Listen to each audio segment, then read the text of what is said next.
long time ago I learned from Alan Levine that ed tech is not a spectator sport, and through my own experience that serendipity befalls those who give it a go. So how can we be deliberate about creating these serendipitous opportunities? I'm Chance, the gardener. The gardener? Yes. Since I was a child, I worked in this garden. Then you really are a gardener? Oh, yes. May I ask your name?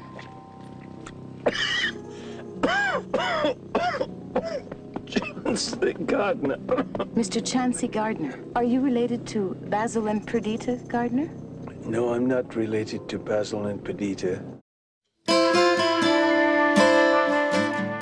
You know, a while back, I published a post on my blog. It was April 2009. I called it Rules to Live By, and I was kind of talking about how I was trying to update the way I was planning my lesson plans. And I threw out a lesson that I had done just that day, and I said, you know what, this isn't great, it's better than it was last year, but I'd love to hear from other people who may have some idea about how I could kind of kick this up a notch. How could I do this a little bit better? And then Dan Meyer, over in California, kind of picks that up, and he says, you know, I can't resist that kind of invitation. And he goes ahead, and he does a whole redesign, not just on my whole slide deck, but he picks out one slide. And he actually did a way better job than I had done on it. But then Jason Dyer picks up on Dan's redesign, and he redesigns Dan's redesign, and everybody's kind of sharing this through their blogs. Now, I've never met Dan, and I've never met Jason. But the next time I teach that particular lesson, it's going to be heaps a lot better because of the pushback that's happened between Dan and Jason and I. The point to all this blogging going on is that it gives me an opportunity to reflect on my practice, an opportunity that I might not have in the course of my ordinary day. And it also is a sustained dialogue, a serendipitous sustained dialogue that I have with other educators facing similar kinds of issues as I am. And together, sharing our thoughts in this way provides a kind of cognitive presence for us online, where we get to share our ideas with each other, push back, and grow. I share all my stuff. Like every lesson that I do, well, I publish that out on SlideShare. Save the slides. I've got the good fortune to have a smartboard, so I just save them every day, including all the kids' notes, and we put that up on SlideShare so the kids have access to it, but so do other teachers. And on my class blogs, where one of the things that we do on the class blogs is something that's kind of gained a little traction lately is scribe posts. One kid summarizes everything they learned in class that day well enough for an interested learner to learn from them. They finish their scribe post by choosing another student in the class who's going to carry that forward the following day. And that continues. It's kind of, the kids do some really awesome stuff with that. Well, over on the sidebar of my personal blog or my professional blog, The Difference, I've got a list of all those class blogs. So anybody else who kind of wants to pick up on what's going on with my classes and how I'm working with them, well, go right ahead. I also, on my personal blog, I've got a link to all the different lesson plans and files that I share, tests, exams, whatever. Anybody who wants it, well, you're welcome to have at it. I've got a wiki where I keep it all stored, and on my blog, A Difference, there's a link there that says shared files at the top. You're welcome to have it all. And all these things together kind of form what I call my professional presence, which is kind of like another intersection, the intersection between my professional presence and my cognitive presence, what I'm thinking about as a teacher and how I'm wrestling with how I'm going to get better at that, and sharing the actual stuff that I do so that other teachers can use it if they wish or not.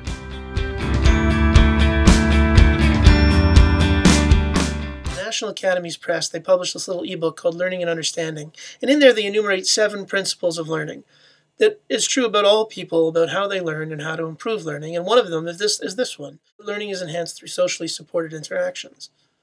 Well, something like Twitter for me is that place where I can kind of get social with other people. Dean, a while back, quotes this out at Mark Wagner: if you're going to consider Twitter, you better be prepared to be social and personal. And if that's not for you, it might not work. Well, I don't know if you have to be social and personal. Maybe social and professional is a little better. But of course, it's true. Over time, those professional social connections do evolve into personal connections. And some people I've become quite good friends with. Some people I regard as even my best of friends have kind of evolved out of those connections on Twitter. Twitter's not the only place to be social, though. I'm, just for fun, I'm taking a picture every day. and I'm sharing it in my Flickr account. So I joined this group of other teachers, and they called it EdTech 365 2010. So I joined that group and I share my photo there. And there's about over 200 people, teachers from around the world, sharing their daily pictures of their daily lives. It's just kind of interacting socially. Then there's this other group, which is, I think it's mostly teachers, but it's got a lot of other people too. It's just called 2010 365 Photos. And I'm sharing there too and connecting with people. People leave comments on my photos. It's kind of seeing a glimpse into people's lives all over the world. You know, when it's winter in the northern hemisphere, it's summer in the southern hemisphere, and it's really neat to see those kinds of contrasts.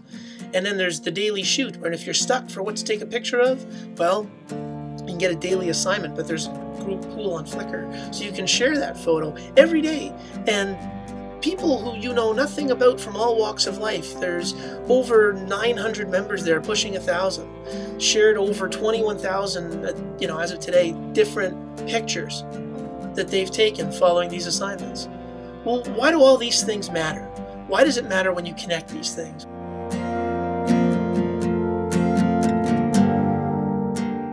Social presence matters because it builds social capital. And social capital is important because it provides the interpersonal glue that supports us each and every day in our communities of practice, our communities of inquiry, our professional learning network, or whatever it is you want to call it.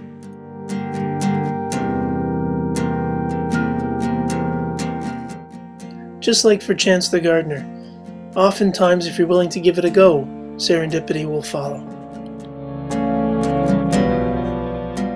So I've told you 3 more stories of a more personal nature. The first one where I talked about how I use my blog to develop my cognitive presence online, where I can exchange ideas and get help from other teachers around the world. I told you a second story about how I share what I'm actually doing in my classroom, the actual concrete work that I'm doing with kids, publishing my lessons, sharing my files, making them freely available to other people. And then thirdly, I talked about how things like Twitter or even Flickr are part of my social presence online. And the intersection of those 3 things really support each other and one another. Teachers kicking it up a notch live in this intersection too.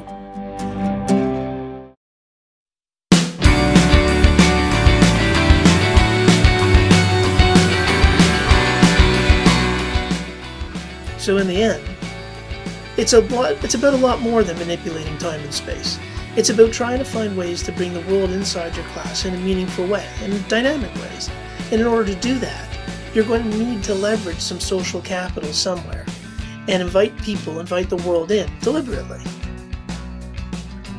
And none of this is going to really work unless you've got a solid, strong, firm grounding in how technology, content, and pedagogy mash together in meaningful ways.